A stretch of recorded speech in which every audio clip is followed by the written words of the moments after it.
Salam alaikum, bonjour à tous. Une petite vidéo rapidement pour faire un petit peu le point sur les réserves de change du Royaume du Maroc et de l'Algérie. Alors officiellement, les réserves de change du Royaume ont dépassé celles de l'Algérie. Alors effectivement, les réserves de change du Royaume sont évaluées aujourd'hui à 36 milliards de dollars. Et en Algérie, officiellement, elles sont évaluées par la Banque d'Algérie à un petit peu plus de 40 milliards de dollars.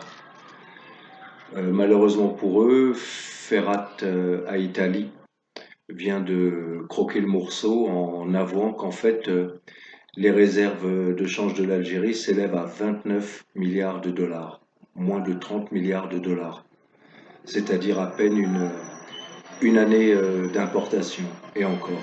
Alors le différentiel qui existe entre les 29 milliards de dollars annoncés par Ferhat Haitali et les 40 milliards de dollars annoncés par la Banque d'Algérie sont dus au fait que les réserves le chiffre annoncé par la Banque d'Algérie est un chiffre basé sur des projections d'un prix du baril de pétrole plus conséquent que ce qu'il n'est.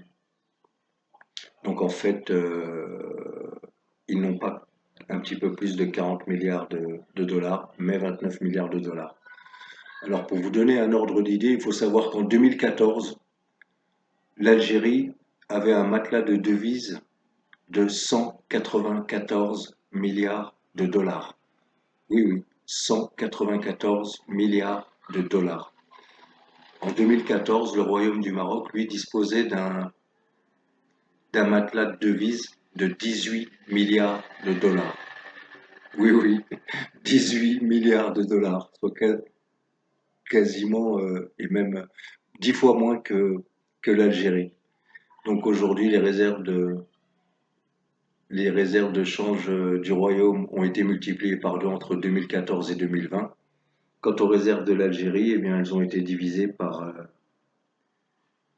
quasiment 10 entre 2014 et aujourd'hui. Donc nos voisins ont intérêt à prier pour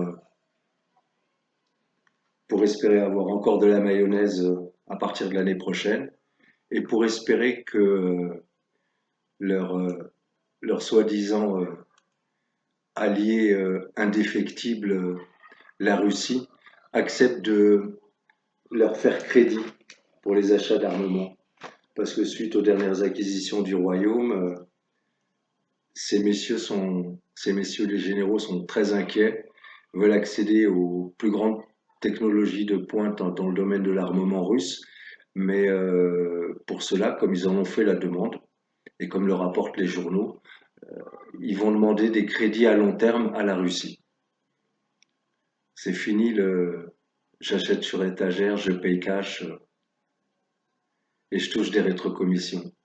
On va commencer à compter ses sous et on va voir la force de l'alliance stratégique entre la Russie et l'Algérie. Si elle est du même tonneau que l'alliance stratégique qu'il y a entre l'Algérie et la Chine, on n'a pas fini de rire. À très bientôt.